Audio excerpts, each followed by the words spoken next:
Okay, let's get this out of the way.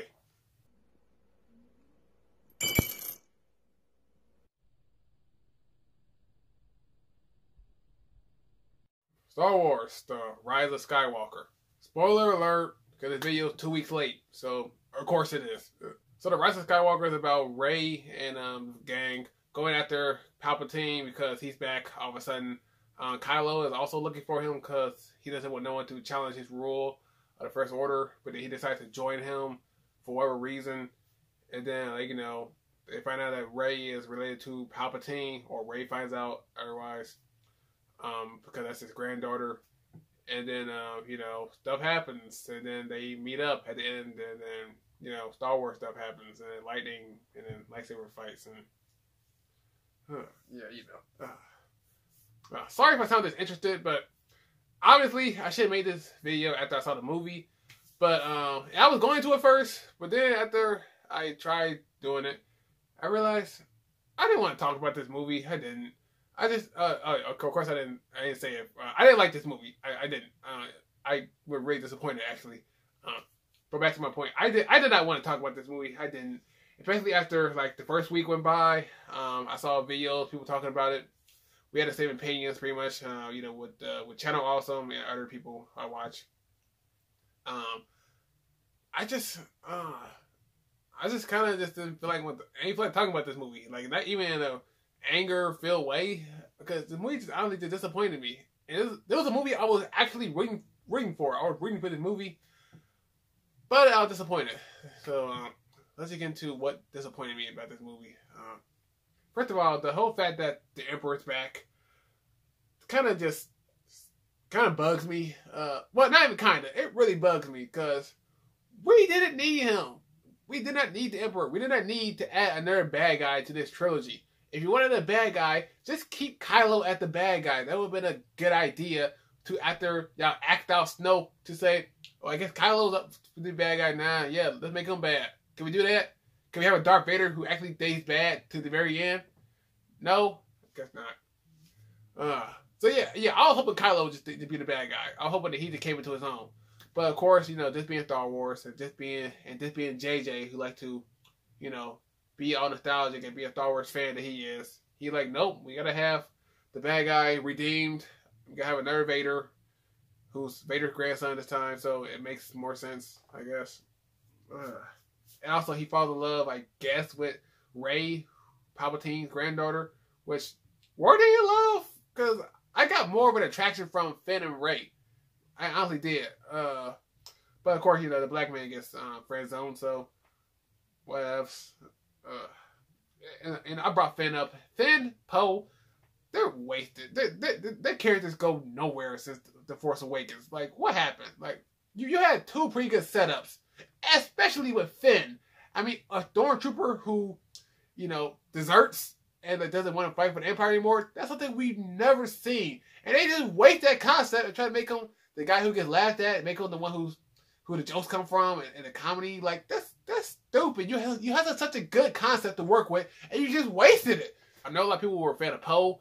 I thought Poe was fine, but even his introduction didn't really blow me away. But even still, there was something there. There was a character there. They just wasted. They didn't do nothing with him. They did something in The Last Jedi to make an example out of him, saying it's bad to rush into battle or whatever, or be high-headed, but at the same time, your whole fleet was being destroyed and y'all being tracked and y'all died anyway, not being a high-head, so that lesson was mute. Leia dies because she has to, because, Carrie Fisher is no longer with us, R.I.P. And the way they handled her death, I'm not going to, complain about, because what else can they do? But, so yeah, I would say it'd be nice to say it was well done for what they had to work with. Kylo Ren and Random were the only thing that kind of hooked me about this movie. They were the only thing that worked, pretty much, especially together. Because Adam Driver and Daisy Ridley had good... Daisy Ridley had good chemistry together. Not romantic chemistry, in my opinion. But those two work together. And together, they do some interesting Force stuff. The Force gets really weird in this movie, but... yeah, they do interesting Force stuff. They could not only talk to each other via Force Skype, but they can also fight each other and not be in the same room, which I didn't know that's a thing. I didn't know that's even a possibility. So, neat, I guess. But if I'm being honest, I didn't really enjoy that fight scene too much because I was too busy asking myself, how is this happening? Is he hitting stuff in his area? Are people watching him fight himself? Are they seeing her also? Like, what? Is this a mental thing? Like, I was too busy just asking too many questions where I should have been enjoying it. All that's going on. But the plot is pretty much just a scavenger hunt to find this knife. In a knife which will lead them to a Sith artifact, which is not a holocron. It's called a Wayfinder to find the Sith homeworld of Exegol, which I thought was Korriban, but apparently I don't know anything anymore. And I see what JJ was trying to do. He was trying to set it up that, that this all makes sense because the Emperor had like a contingency plan so that way if he died, that he could come back and so on and so forth, whatever.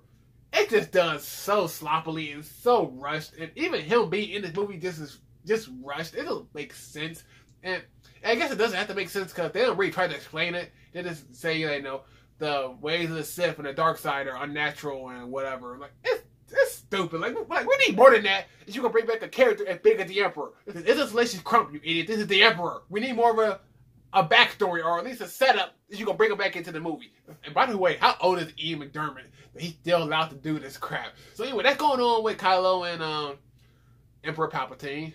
Or can we still call him Lord Sidious? I like that name better. Even C-3PO doesn't go anywhere. Like the whole moment in the trailer where he goes, I want to take one last look at my friends. Like, that doesn't go anywhere interesting. Like sure, they wipe his mind, but after that, like, at the end of the movie, he gets his mind back. He gets his memories back, because, of course, R2 had his memories backed up, because, of course, R2 would have the memories backed up.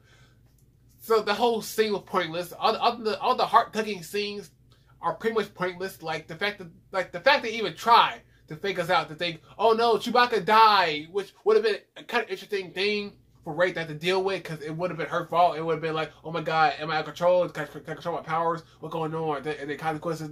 Like, nope, that's all out the window. It doesn't matter. Chewie's alive. He's alive. And also, before I forget, I want to talk about the Knights of Ren real quick, because I'm kind of pissed off how poorly utilized they were. I mean, I know they weren't set up majorly in Force Awakens, but we saw like a picture of them with Kylo in that like flashback that Rey had, or that Force vision Rey had, and it looked pretty cool. And then a whole movie go by. Ryan didn't do anything with them for whatever reason, and now JJ, after spending like 40 minutes setting up his version of The Last Jedi, if he directed it, just shoehorned them in and does nothing with them. They are literally cannon fodder. That's what they are.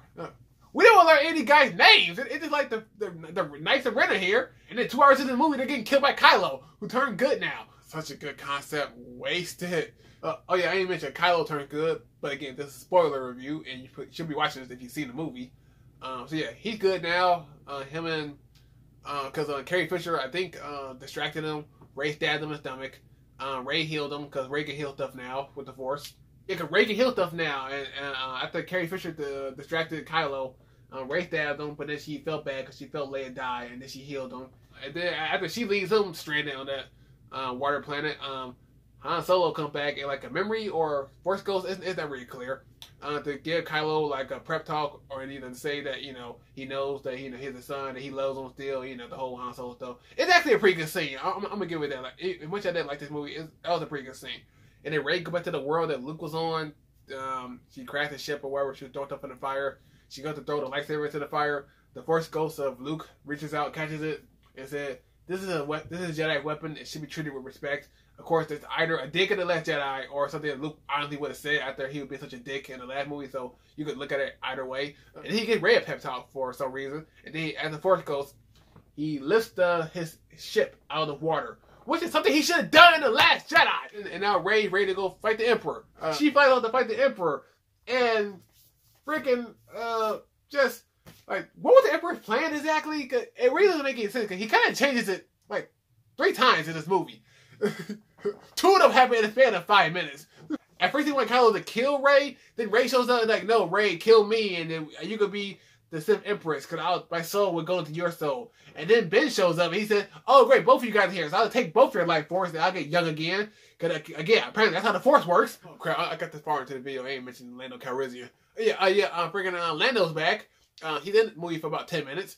They meet him on the sand planet, which is actually a pretty cool scene that I liked, at least, because it's a planet, but it's like this festival going on with these aliens, and they're on the beach just jamming and stuff. They're on the beach doing cha-cha slide, doing the keep and shuffle. There's music playing, it's really colorful, and the aliens got the cool design. I was really enjoying myself, even though 5 minutes prior to that, I was kind of annoyed. But that scene kind of gave me a good mood, but then they left, and I got in the worst mood. So yeah, they ran to Lando. He tells them that, yeah, what you're looking for is on the planet. They go find it, and then he come back later in the movie to rally the troops off screen. And a moment that I didn't notice, but someone else pointed it out. He said pretty much the same moment from Avengers Endgame. The whole moment, like it was, he said it was on your left moment, like the battle going on at the end. Out of nowhere, the Emperor apparently was hiding like this huge 1,000-strong fleet of Star Destroyers that now all of them have planet-destroying technology, because that's what Star Wars needs. More planets blowing up for no reason. Huge fleet, which I think in the lore, it takes like 30,000 men to man one of those ships, not counting the soldiers. So like each of these 1,000 ships have like countless and countless of soldiers, technicians, pilots, navigators. Like, where was he hiding this stuff? Not only that, where did he get the funding and the resources and the manpower to build this kind of crap? I know all that nitpicking to the extreme, but like the guy shows up out of nowhere, and I hit this giant army, which is bigger than the First Order. Where did this come from?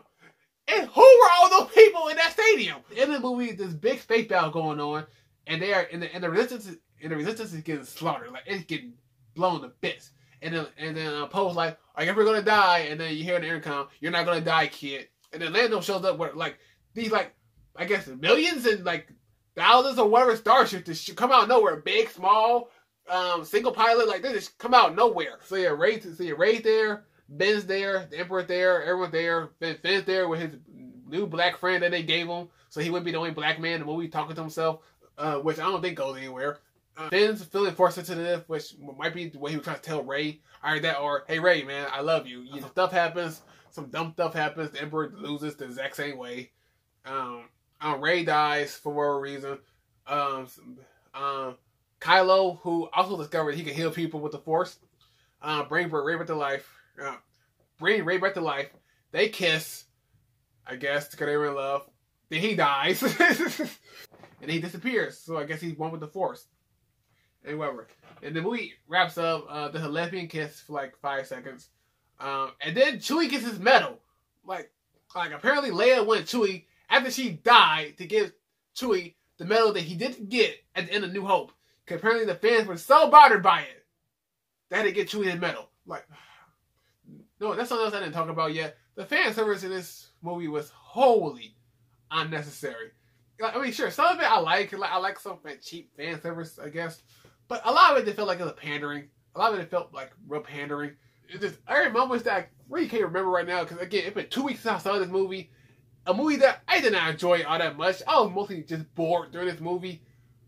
And that really, really disappointed me. Especially given the pedigree of Disney. Disney, who have been handling the Marvel Universe pretty well for the most part. Messed up Star Wars this bad. I mean, I don't want to say this bad like it's worse than the prequels, because even as a prequel fan, I'm going to say it's not that bad. But it's just the choices and where this ultimately ended up. And I'm probably being a little bit more mad than I would be, because they advertised it as the epic conclusion of a saga, of a 9-movie long saga. And this is how it lands on his feet. And not even on his feet. It lands on his knees and then falls to his face. This is a really, really disappointing movie. Look, I'm just going to end this video because I'm just rambling at this point. I'm losing myself in my anger. I'm giving it to the dark side. So I'm just going to get the movie. It's great. Let's get out of here. Like I said, I don't know if I said this, but I don't think this is a bad movie. I don't think it's terribly made. There is some good fight scenes in here. Some good cinematography. There is some funny moments, even though the humor kind of got on my nerves a little bit. I was shut up at one point. But it's not a terribly made movie. It's nowhere near bad the prequels. Okay, well, no, it might be worse than Sith. But other than that, it's fine, I guess. If you enjoy it, good on you. Maybe I'll enjoy it after the second viewing. But for now, I'm going to give this movie a C+. I want it to be better, but this is what I got. Anyway, that was my 2 cents. So give me your 2 cents in the comments below. Like this video, comment, share it, subscribe to my channel. I'm going to try to do these videos more frequent. I know I said it the last time, but I swear that I mean it this time. Anyway, I'm gonna go. May the force be with you. I'm gonna go drink.